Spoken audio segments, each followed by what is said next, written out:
dalam peristiwa Fir'aun ni ayah, tanda benarnya Rasul. Jadi di sini kata di ulama tafsir, benarnya Nabi Musa alaihissalam. Benarnya Nabi Musa.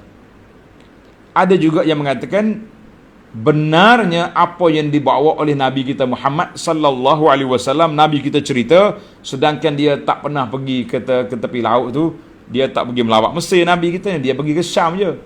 Tapi dia boleh cerita apa yang berlaku di zaman Nabi Musa kepada Fir'aun. Fir'aun tenggelam, maka ini semua tanda. Karena itu dalam ayat lain Tuhan kata, summa nunajjika bi badanika litakun liman khalfaka ayah. Allah kata, kami selamatkan jasad Fir'aun. Kami selamatkan jasad Fir'aun, hantar balik ke pantai. Bila orang tengok, oh ni mendiang Fir'aun, kan? Ni mendiang Fir'aun, ada ni, cari-cari. Untuk apa? Supaya menjadi tanda kepada orang yang datang kemudian bahawa setiap penguasa yang zalim, inilah kesudahannya.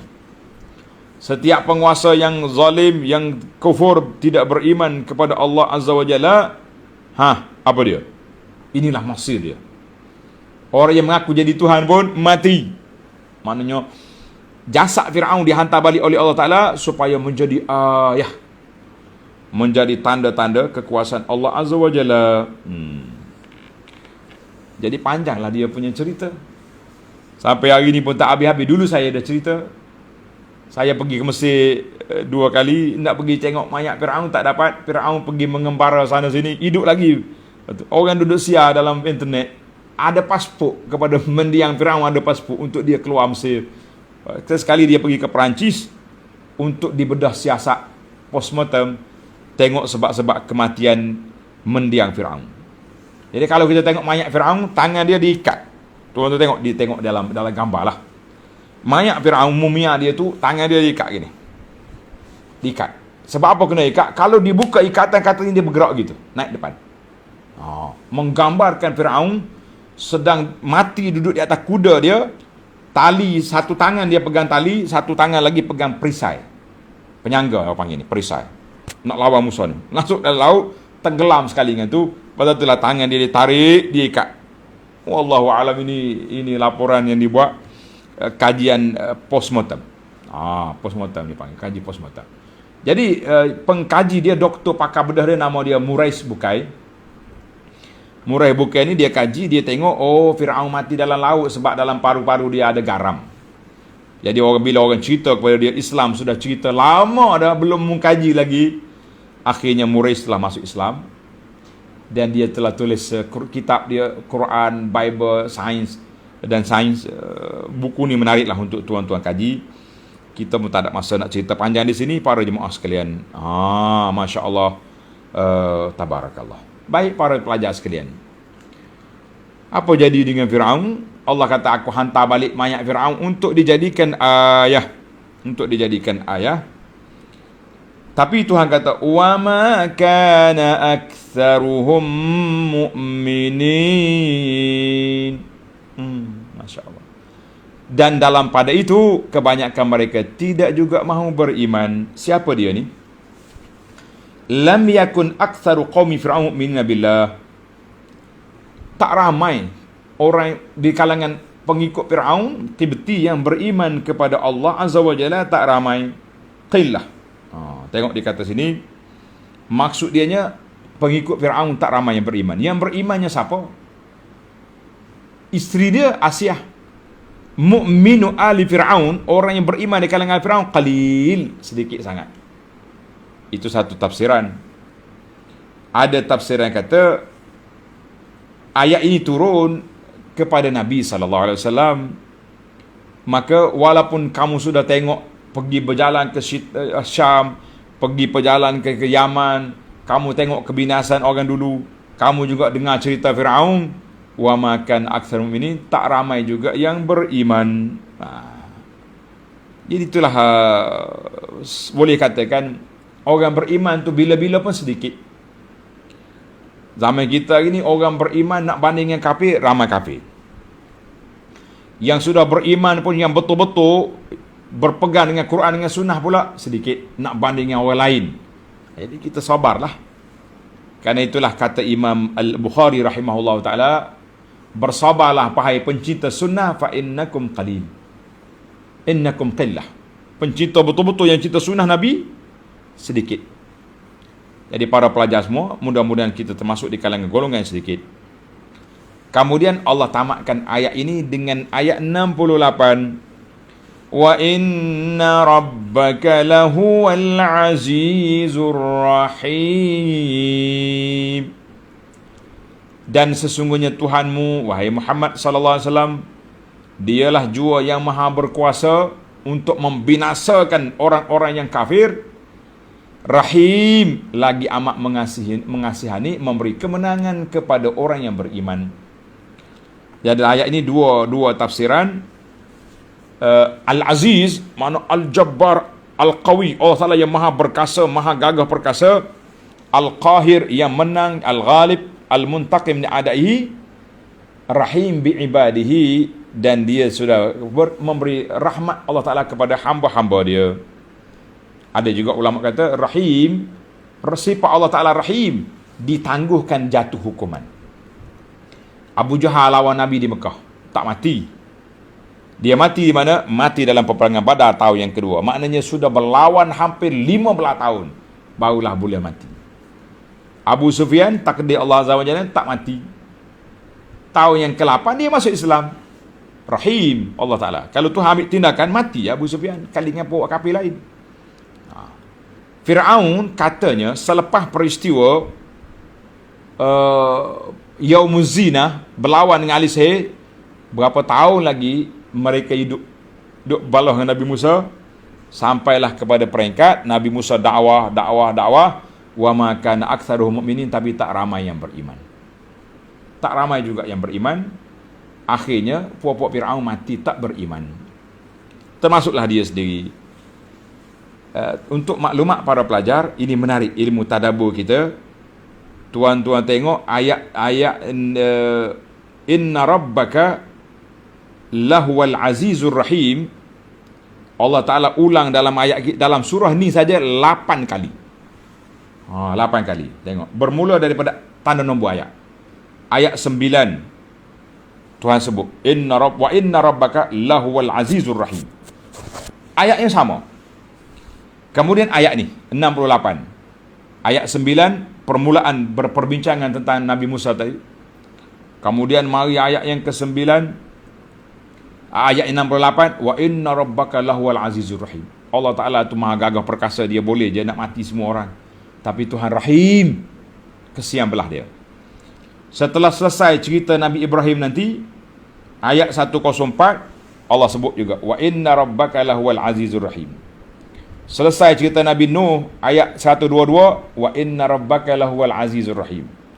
Selesai, itu yang keempat. Yang kelima, selesai daripada cerita Ad, ayat 140, ulang balik ayat ini. Selesai daripada cerita Samud, ayat 159, Allah ulang balik.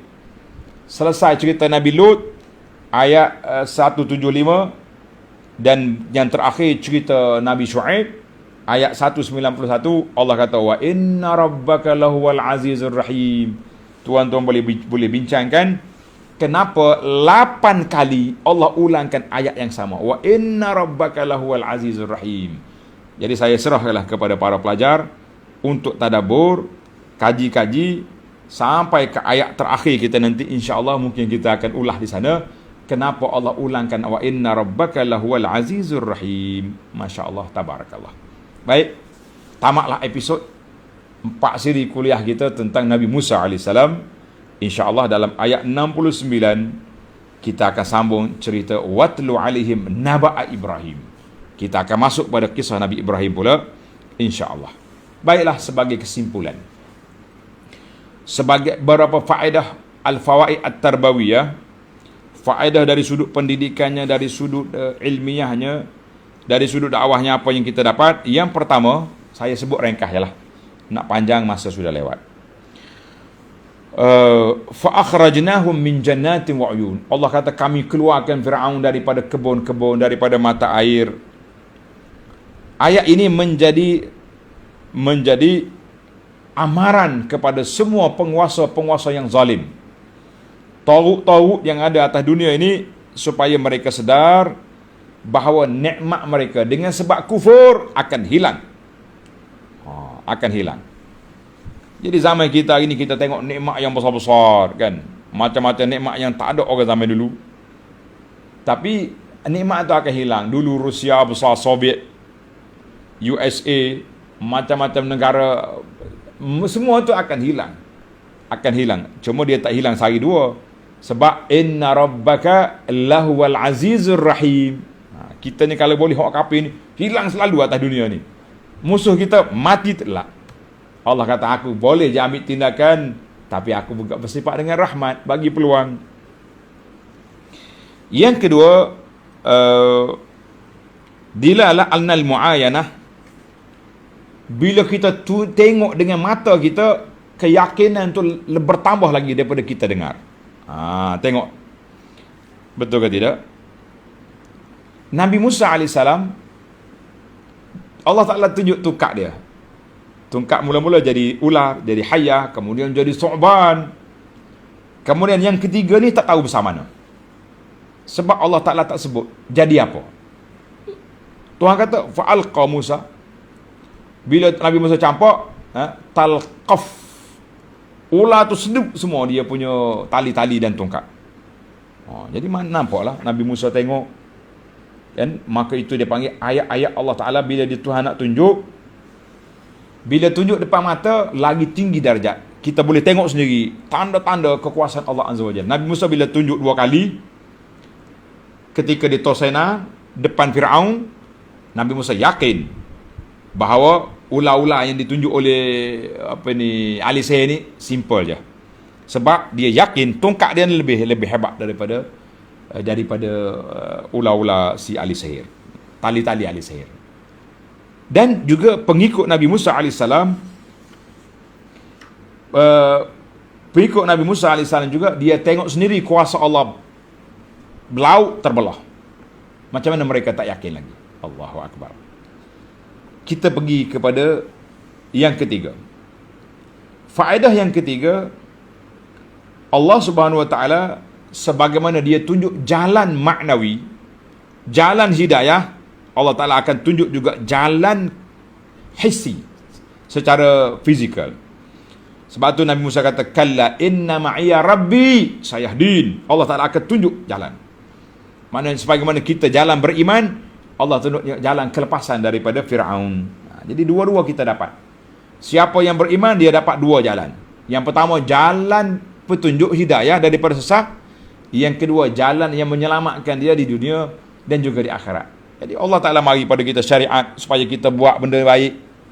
Mari syariat tinggal benda haram. Tapi kita hari ni Masya Allah, benda baik kita buat, tapi nak tinggal benda haram tu susah. Lepas solat boleh lagi bincang bagaimana nak terul orang pagi ni. Kira tu.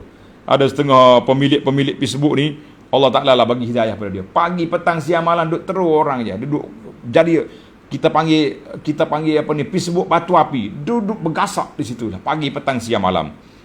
Tak kira lah covid tak covid pun duduk balas situlah. Itu yang ketiga. Yang keempat,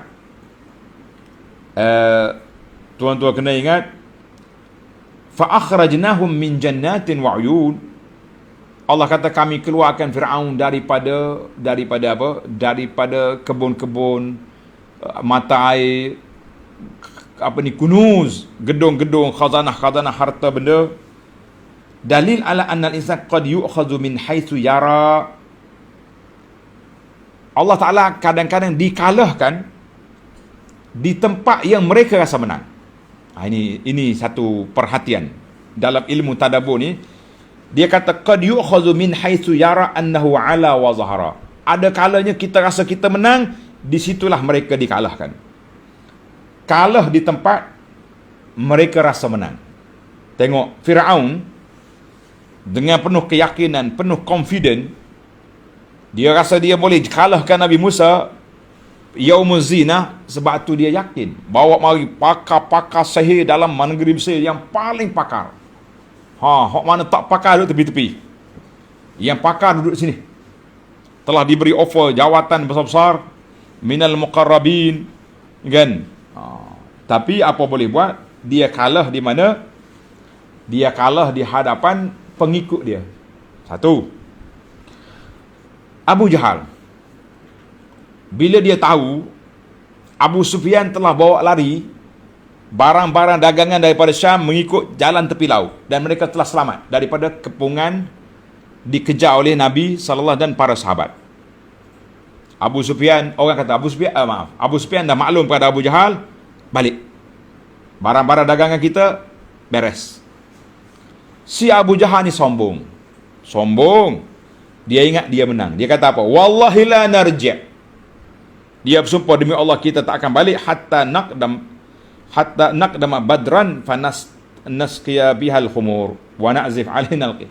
Kita tak akan balik, kita akan pergi ke Badar, kita akan bergendang, kita akan minum arak, kita tewaskan Muhammad. Sebab dia tahu Nabi kita hanya 300 orang, tak ada senjata.